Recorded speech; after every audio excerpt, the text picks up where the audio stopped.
কোনো ফ্যাক্টরির মালিক কি তার কর্মচারীদের জাকাতের টাকা দিতে পারবে? বর্তমানে বাংলাদেশে একটি ফাউন্ডেশন বের হয়েছে, নাম সম্ভবত বিদ্যানন্দ ফাউন্ডেশন। এরা জাকাতের টাকা চাইতেছে, সংগ্রহ করতেছে। যদিও এরা ধর্মীয় কোনো সংগঠন না, তবে এরা মানব কল্যাণে কাজ করে, যেমন প্রতিষ্ঠান করে দেওয়া, এরকম হ্যান। এদেরকে জাকাতের টাকা দিলে কি জাকাত আদায় হবে? আসসালামু আলাইকুম রহমতুল্লাহ। ওয়ালাইকুম আসসালাম ওয়া রাহমাতুল্লাহি ওয়া বারাকাতুহু। আজকে দুই একটা প্রশ্ন। আজকের প্রথম প্রশ্ন হচ্ছে, কোনো ফ্যাক্টরির মালিক কি তার কর্মচারীদের জাকাতের টাকা দিতে পারবে? বিসমিল্লাহ, আলহামদুলিল্লাহ, ওয়াসসালাতু ওয়াসসালামু আলা খায়রি খালকিল্লাহ, আম্মা বাদ। প্রশ্নটা গুরুত্বপূর্ণ, কারণ হলো এখন অধিকাংশ ধনী মানুষই যারা জাকাত বের করছে, তারা জাকাতটা প্রকৃত হকদার যারা, তাদের কাছে দিচ্ছে না। যেমন ফ্যাক্টরির অনেক কর্মচারী-কর্মকর্তা থাকে, মালিক জাকাত যেটা বের করে, অনেক ক্ষেত্রে সেই ফ্যাক্টরির যারা কর্মচারী, তাদের মধ্যে জাকাতটা বিতরণ করে। এই জাকাত আদায় হবে না, কারণ যে চাকরি করছে সে তার জাকাতের অর্থ সে খেতে পারবে না, কারণ সে বেতনই পায়। কোনো কর্মচারীর বেতন পায় 25,000 টাকা, কেউ পায় 30,000 টাকা, 40-50। এটা আমরাও শুনেছি অনেক জায়গাতে, যে ফ্যাক্টরিতে যারা কাজ করে তাদের কে জাকাত দেয় ফ্যাক্টরির মালিক। হ্যাঁ, দিতে পারে। তাদের মধ্যে যারা একেবারে অসহায়, দরিদ্র, হয়তো ছেলে সন্তানদের অসুস্থ বা পড়াশোনা করাতে পারছে না, এইরকম দরিদ্র হতদরিদ্রকে জাকাত দেবে। কিন্তু যারা বেতনই পায়, মাসে 20,000, 25,000, 30,000 টাকা বেতন পায়, আর তাদেরকে জাকাতের টাকা দিলে জাকাতটা আদায় হবে না। কারণ সূরা তাওবা 60 নম্বর আয়াতে আল্লাহ রাব্বুল আলামিন কাদেরকে জাকাত দিতে হবে সেটা তিনি স্পষ্ট করে বলে দিয়েছেন। আর এরা ফকিরও না, মিসকিনও না, আর তাদের সামর্থ্য আছে কাজকর্ম করার। যারা কাজকর্ম করতে পারে তাদের জন্য জাকাত খাওয়াটা হারাম। আশা করি বিষয়টা স্পষ্ট হয়েছেন। এখানে আর একটা বিষয় বলে রাখার দরকার, যে ভাই ধনী মানুষ, তার আর এক ভাই ব্যবসা করে, ব্যবসায়িক ঋণ থাকার কারণে সে তার ভাইকে জাকাত দিচ্ছে। এই জাকাত আদায় হবে না। প্রত্যেক জাকাত দাতাকে আমরা সচেতন করব যে আপনি যে জাকাতটা দিচ্ছেন, এই মালে যার হক আছে তাকে দিতে হবে। আল্লাহ বলছেন, অফি আমওয়ালিহিম হাক্কুল লিসাইলি ওয়াল মাহরুম। মুত্তাকি ব্যক্তি যারা জাকাত দেয়, তাদের মালে বঞ্চিত অসহায় মানুষদের হক আছে। তারা তো অসহায় না। আপনি ব্যবসায়িক ঋণ পরিশোধ করার জন্য ভাইকে জাকাত দিলেন, নাউজুবিল্লাহ। জাকাতের অর্থটা হলো ময়লা, এইটা আপনার ভাইকে দিলেন কেন? জাকাতটা ব্যয় হলো না। এখানে আপনাকে মনে রাখতে হবে অবশ্যই যে ঋণগ্রস্ত সেই ব্যক্তি, যে ব্যক্তি ঋণ আর কখনো পরিশোধ করতে পারবে না, এমন ঋণগ্রস্ত ব্যক্তিকে জাকাত দিতে হবে। তা আপনার ভাইয়ের তো এই ঋণটা তো ব্যবসায়িক ঋণ, একসময় সে পরিশোধ করবে, ব্যবসা করছে, পরিশোধ করবে, এটাই হলো নিয়ম। কিন্তু আমরা অনেক ক্ষেত্রে ভুল করি। আল্লাহ আমাদের বোঝার তৌফিক দান করুক, আমিন। দ্বিতীয় প্রশ্ন হচ্ছে, যে মসজিদের ইমাম, মুয়াজ্জিন, খাদেম, এরা কি জাকাতের মাল থেকে কিছু অংশ নিতে পারবে? মসজিদের ইমাম, মুয়াজ্জিন জাকাতের অংশ পাবে না, কারণ যাদেরকে জাকাত দেওয়ার কথা বলা হয়েছে তারা জাকাত মানে নেওয়ার ব্যক্তিদের মধ্যে পড়ে না, ইমাম, মুয়াজ্জিন। কারণ এখানে সবচেয়ে বড় অপব্যবহার হয় যে জিনিসটা, সেটা হলো টাকা। তো ফেতরাটা অপব্যবহার হয়। এর অপব্যবহারের পিছনে মূল কারণ হল ফেতরা টাকা দিয়ে দেওয়া হয়। তাই ইমাম মুয়াজ্জিনরা ফেতরা থেকে একটা ভাগ নেই, নাউযুবিল্লাহ। এটা ইমাম মুয়াজ্জিনরা খেতে পারবেন না। রাসূল সাল্লাল্লাহু আলাইহি ওয়াসাল্লাম বলেছেন তুমাতুল লিল মাসাকিন, ফেতরা হলো মিসকিনদের খাদ্য। তবে হ্যাঁ, কোনো ইমাম যদি এমন থাকে একেবারে অসহায় মিসকিন, বা মুয়াজ্জিন অসহায় মিসকিন, তাহলে তাকে দেওয়া যেতে পারে যাকাতের পয়সা, তাতে সমস্যা নেই। কিন্তু একজন ইমাম বেতন পাচ্ছে মসজিদে 20-30 হাজার টাকা, 25 হাজার টাকা, বেতন পায় 20-30 হাজার টাকা, সে যাকাতের পয়সা খাবে কেন? এটা তার জন্য হারাম। একজন মুয়াজ্জিন, খাদেম কিছু আছে যারা অল্প টাকা বেতন দেওয়া হয়, অসহায় মানুষ, সংসার চলে না। মুয়াজ্জিনও কিছু আছে বাচ্চা কাচ্চা নিয়ে সংসার চলে না, অসহায়, তাদেরকে যাকাতের টাকা দেওয়া যেতে পারে। এরা মিসকিন, ফেতরার টাকা দেওয়া, ফেতরার খাদ্য দেওয়া যেতে পারে। আল্লাহ আমাদেরকে বোঝার তৌফিক দান করুন। এখানে আর একটা বিষয় আপনাদের বলে নি, যেহেতু ফেতরার কথাটা আসলো, বর্তমানে ফেতরা নিয়ে প্রচুর কথাবার্তা হচ্ছে। গতকালকে পরশুদিন একজন ব্যক্তি বলছেন যে ফেতরা আমি 15 রমজানেই বিতরণ করে দিয়েছি। মানুষের অজ্ঞতা দেখেন, ফেতরা কখন বিতরণ করতে হবে সেটাও সে জানে না। ফেতরা দিতে হবে ঈদের দিন সকালে, এটা হলো সুন্নাহ। ঈদের দিন সকালে ফেতরাটা দিতে হবে, বা জমা করার জায়গা থাকলে সেখানে জমা করবে। 1। 2 নম্বর হলো ফেতরা দিতে হবে সর্বোচ্চ, বেশি তাড়াতাড়ি দিলে ঈদের 1 দিন আগে বা 2 দিন আগে এটা ফেতরা জমা করতে পারে। কিন্তু 15 রমজানের ফেতরা বিতরণ করলে এই অনুমতিটা কে দিল? এটা মানে সুন্নাতের অনুসরণ হলো না। অতএব আমি বলবো যে রাসূল সাল্লাল্লাহু আলাইহি ওয়াসাল্লাম দিতেন ঈদের দিন সকালে ঈদগাহে যাওয়ার আগে। আর ইবনে ওমর রাদিয়াল্লাহু আনহু তিনি বলছেন যে যখন আমেলরা, যাকাত আদায়কারীরা, ফেতরা যারা নিবে, তারা যখন বসতো ঈদের 1 দিন বা 2 দিন আগেই তাদের কাছে পৌঁছে দেওয়া হতো। তো আমরা এই টাইমটাকে ফলো করব। 2 নম্বর হলো খাদ্য দিয়েই ফেতরা দিতে হবে। আপনারা বাংলাদেশের একটু ভাষাটা কিভাবে বলবো, যে তাদের আচরণ দেখেন, আচরণটা কেমন। যাকাত দিতে হবে টাকা দিয়ে, যাকাত দিতে হবে টাকা দিয়ে। সেই যাকাত টাকা দিয়ে না দিয়ে আমরা যাকাতের টাকা দিয়ে কি দিচ্ছি? চাউল দিচ্ছি। যাকাতের টাকা দিয়ে গরু কিনে গোস্ত তৈরি করে দিচ্ছি। যাকাতের টাকা দিয়ে কাপড় কিনছি, শাড়ি কিনছি, লুঙ্গি কিনছি, কিনে দিচ্ছি। দেখেন উল্টা হয়ে গেছে। যাকাতের লক্ষ লক্ষ টাকার কাপড় কিনে, চাউল কিনে, গম কিনে সে গম দিচ্ছে, অথচ অল্প একটা খাদ্য, যেটা মাথা পিছু 3 কেজি করে চাউল দিতে হবে ফেতরা, এইটা দিতে তাদেরই আপত্তি। এটা একটা মুনাফিকের লক্ষণ। এটা আমি আবারও বলছি, এটা একটা নিফাকির লক্ষণ, মুনাফিকের লক্ষণ। মূল কথা হলো কিছু ধর্ম ব্যবসায়ীর ক্ষতি হচ্ছে। বাংলাদেশের এক শ্রেণীর লোক এই ফেতরার টাকাটা আদায় করে ব্যবসা করে খায়, আর ওরা কিন্তু ওই চাউলের বস্তা মাথায় করে নিয়ে যেতে পারবে না। টাকাটা দিল, পকেটে ভরে নিল, বুঝতে পারলো না।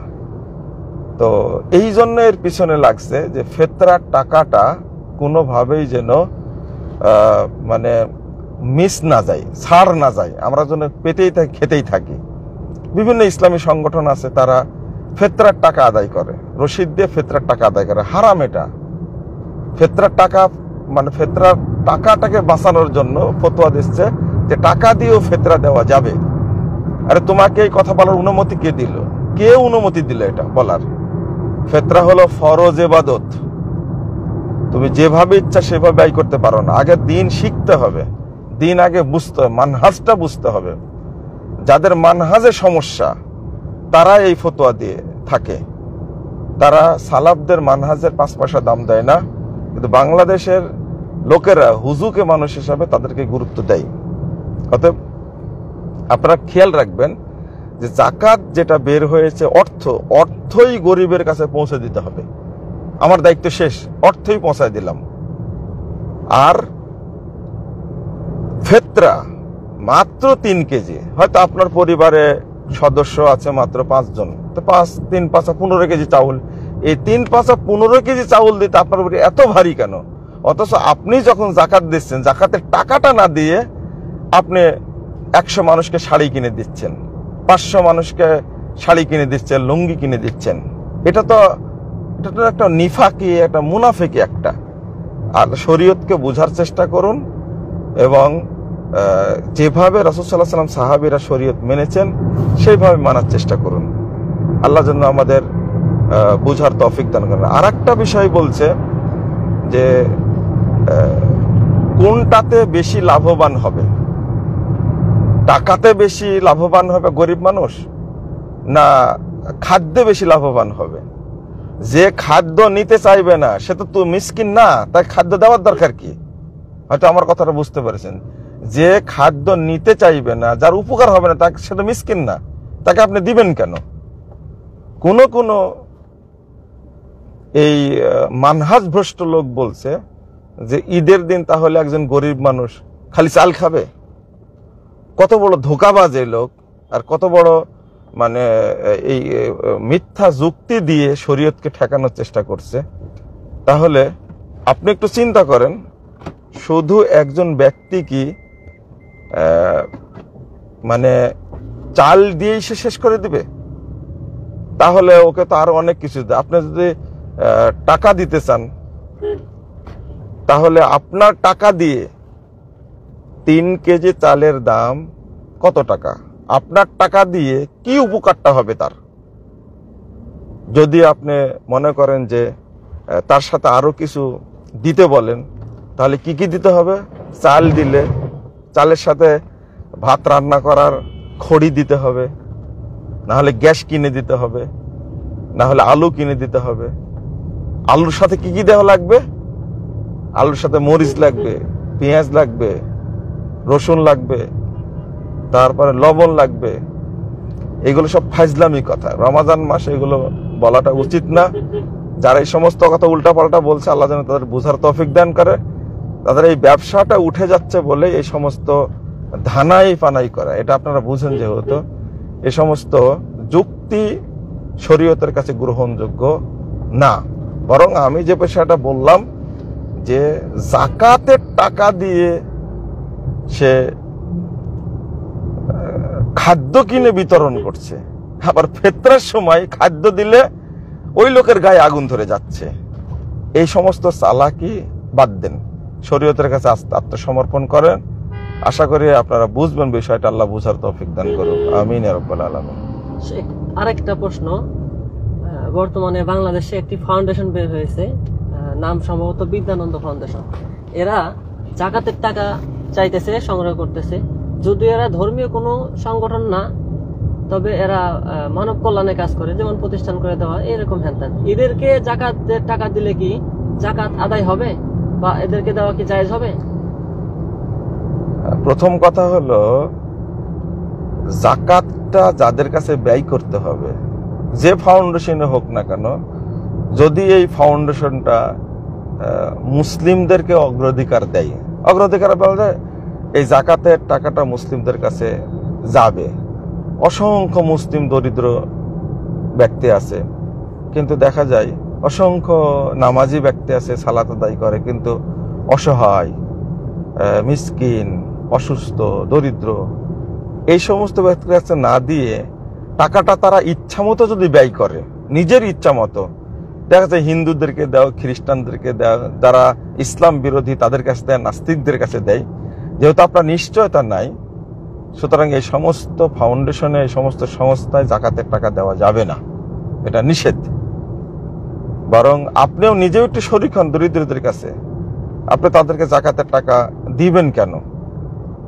আবার আর একটা বিষয় আছে যে জাকাতের টাকা যেভাবে এখন অপব্যবহার হচ্ছে, আল্লাহ ভালো জানে ভবিষ্যতে বাংলাদেশের প্রেক্ষাপট পরিবেশটা কি হবে। আল্লাহ যেন আমাদের বোঝার তৌফিক দান করে। আপনারা সুনির্দিষ্ট জায়গায়, যেমন আরেকটা বিষয় খুব গুরুত্বপূর্ণ আপনাদের বলি, সেটা হলো আমার জাকাতের টাকা যেহেতু অনেক আসে, 10 লাখ টাকা, 20 লাখ টাকা বা 30 লাখ টাকা আমার জাকাত আছে, ধরেন এরকম একটা উদাহরণ। তা আমার জাকাতের টাকার প্রতি এত মায়া, তো নিজে একটা করলাম, একটা মক্তব খুললাম বাড়িতে মক্তব খুলে আমার জাকাতের টাকা দিয়ে আমি মক্তব পড়ানো শুরু করলাম। এই করে করে করে করে ঘরে ঘরে মক্তবের মতো মাদ্রাসা গড়ে উঠছে। স্রেফ উদ্দেশ্য এটা, জাকাতের টাকাটা কাউকে দিবে না, তাই নিজে একটা মাদ্রাসা প্রতিষ্ঠিত করেছে যেখানে ভালো টিচারও নাই, ভালো ছাত্রও নাই। এটা মানে ইখলাস বা নিয়তটাই খারাপ হওয়ার কারণে জাকাতের টাকাটা নিজে যে জায়গায় ব্যবহার করছে, এই প্রতিষ্ঠান তৈরি করে, যে প্রতিষ্ঠানে ছাত্র তেমন নাই, শিক্ষকও নাই, আর তারা প্রতিষ্ঠান তৈরি করাও বুঝে না, ছাত্র তৈরি করাও বুঝে না, এইগুলোতে মুসলিম উম্মার বড় ক্ষতি হয়ে যাচ্ছে। বরং উচিত ছিল জাকাতের টাকাগুলো যেখানে কওমি মাদ্রাসা, কোরআন সুন্নাহ ভিত্তিক শিক্ষা দেওয়া হয়, যেখানে সরকারি কোনো অনুদান থাকে না, সেই জায়গায় জাকাতের টাকা দেওয়া। বা সেখানে যেমন শেখ উসাইমিন রাহিমাহুল্লাহ সুন্দর ফতোয়া দিয়েছেন যে এখন এলমের জিহাদটা খুব জরুরি, কারণ এলেম দিয়ে এই তথ্য প্রযুক্তি, মুনাফেক প্রযুক্তি যেগুলো বের হচ্ছে, সেগুলোর বিরুদ্ধে জিহাদ করতে হবে। এটাকে জিহাদ ফি সাবিলিল্লাহ বর্তমানে বলতেছেন শেখ উসাইমিন রাহিমাহুল্লাহ। তো তাদের কাছে টাকাটা দিয়ে আসতে হবে। আর আপনি একটা মক্তব খুলে বসলেন, 2 জন টিচার রাখলেন, না ছাত্র বোঝেন না শিক্ষক বোঝেন, তাদের থাকার জায়গা নাই, আপনি নিজের জাকাতের টাকার উপরে লোভ করে এই কাজটা করলেন, এটা কখনোই করতে যাবেন না। বরং যেখানে আলেম তৈরি হয়ে, মনে করেন বিজ্ঞ আলেম তৈরি হবে, সেই জায়গাটাতে আপনার জাকাতের টাকা দেওয়ার চেষ্টা করবেন। কারণ সেখানে অনেক অসহায় ছেলেদেরকে ফ্রি খাওয়ানো হচ্ছে, কারণ তার ব্রেন ভালো, ছাত্র ভালো, সে একজন বড় আলেম হবে ইনশাল্লাহ। আপনারা সেগুলোতে ব্যয় করতে পারবেন। আশা করি স্পষ্ট হয়েছেন। বারাকাল্লাহ ফিকুম, জাযাকুমুল্লাহ খাইরান। শেষ একটা প্রশ্ন না, রমজানে ইয়াতিম বাচ্চাদের জন্য দান সাদাকা, কাপড় কিনে দেওয়া, এই বিষয়ে যদি একটু নসিহত করতেন। এতিম বাচ্চাদের জন্য যদি একটু ভাবা যায়, চিন্তা করা যায়, কোনো ব্যক্তি ধনী বা আল্লাহ তাকে টাকা পয়সা দিয়েছেন, তার উচিত যে আমি আমার 2-3টা বাচ্চার জন্য ঈদের কাপড় কিনলাম, নতুন কাপড় কিনলাম, বা নিজে বাজার করলাম, যেমন সেমাই কিনলাম, মিষ্টি কিনলাম, তারপরে এর সাথে আদার্স আরো অনেক কিছু কিনলাম যা আমি ভুনা করে খাবো।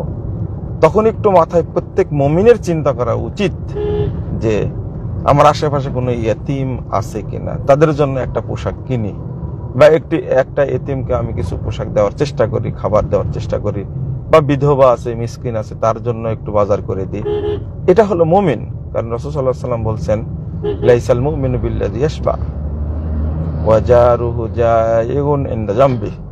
ওই ব্যক্তি মুমিন না যে ব্যক্তির পেট পুরে খায় অথচ তার পড়োশী না খেয়ে থাকে, এই ব্যক্তিকে রাসূল সাল্লাল্লাহু আলাইহি ওয়াসাল্লাম মুমিন বলেননি। সুতরাং মুমিন যদি হতে চাই আমরা, তাহলে এতিম মিসকিনকে অবশ্যই সহযোগিতা করতে হবে এবং তাদের পাশে থাকতে হবে। আপনি যান, এতিমদের সাথে একদিন ইফতার করেন, এতিমদের সাথে একদিন দুপুরের খাবার খান, তারা কি খায় একটু দেখেন, বা আপনি নিজে রান্না করেন, এতিমদের সাথে বসেন, খান, আর চেষ্টা করেন যে এতিমকে ডেকে নিয়ে এসে নিজে একসঙ্গে খান। ইবনে ওমর রাদিয়াল্লাহু আনহু, অনেক সাহাবীর ইতিহাস আছে এই ফজিলতের কারণে, খাদ্য খাওয়ানোর কারণে, মিসকিনের খাদ্য খাওয়ার ফজিলতের কারণে, লা ইয়াকুলুত তাআম ইল্লা আলা খাওয়ানিহি ইয়াতীম, ইবনে উমর রাদিয়াল্লাহু আনহু যখনই খাবার খেতেন তখনই তার দস্তরখানাতে একজন এতিম থাকতো সাথে। এবং আলেমদের ক্ষেত্রে শুনেছি, যেমন শেখ বিন বাজ রাহিমাহুল্লাহ, তিনি মৃত্যু পর্যন্ত খাওয়ার সময় সবসময় এতিমকে সাথে নিয়ে খেতেন। তো আমরা এটা করতে পারি, এতিমদের অবস্থানটা বুঝতে পারি। তারা নিজেদেরকে আব্বা বলে ডাকতে পারে না, বা তার পিতা তার জন্য কিছু নিয়ে আসবে সেটাও ভাবে না, চিন্তা করে না। বহু এতিম আছে, অনেক এতিম আছে তার বাপও নাই মাও নাই। সুতরাং তাদেরকে সম্মান করা, তাদেরকে আদর করা, এগুলো ঈমানের পরিচয়, ইবাদতের অন্তর্ভুক্ত। আশা করি আমরা বিষয়টা বুঝছি এবং এতিমদের পাশে থাকার চেষ্টা করব। রাসূল সাল্লাল্লাহু আলাইহি ওয়াসাল্লাম বলছেন, মান দাম্মা ইয়াতীমান ইলা তুআমিহি ওয়া শারাবি হাত্তা ইয়াস্তাগনিয়া ওয়াজাবাত লাহুল জান্নাতু আলবাত্তাতু। যে ব্যক্তি একজন এতিমকে খাওয়ায়া পরায়া বালেগ করবে, প্রাপ্তবয়স্ক করে দিবে, তার উপর তার জন্য জান্নাত অবশ্যই অবশ্যই ওয়াজিব হয়ে যাবে। এর অর্থ হলো এতিমের অভিভাবক কখনো জাহান্নামে যাবে না, কখনো জাহান্নামে যাবে না। এতিমকে সেবা দেওয়ার কারণে যতই পাপ থাক না কেন আল্লাহ তাকে মাফ করে দিবেন। আল্লাহ আমাদেরকে বোঝার তৌফিক দান করুক, আল্লাহ আমাদেরকে হেদায়েত দান করুক এবং বেশি বেশি দান সাদকা করার তৌফিক দান করুন। আমিন ইয়া রাব্বাল আলামিন। আসসালামু আলাইকুম ওয়া রাহমাতুল্লাহি ওয়া বারাকাতুহু।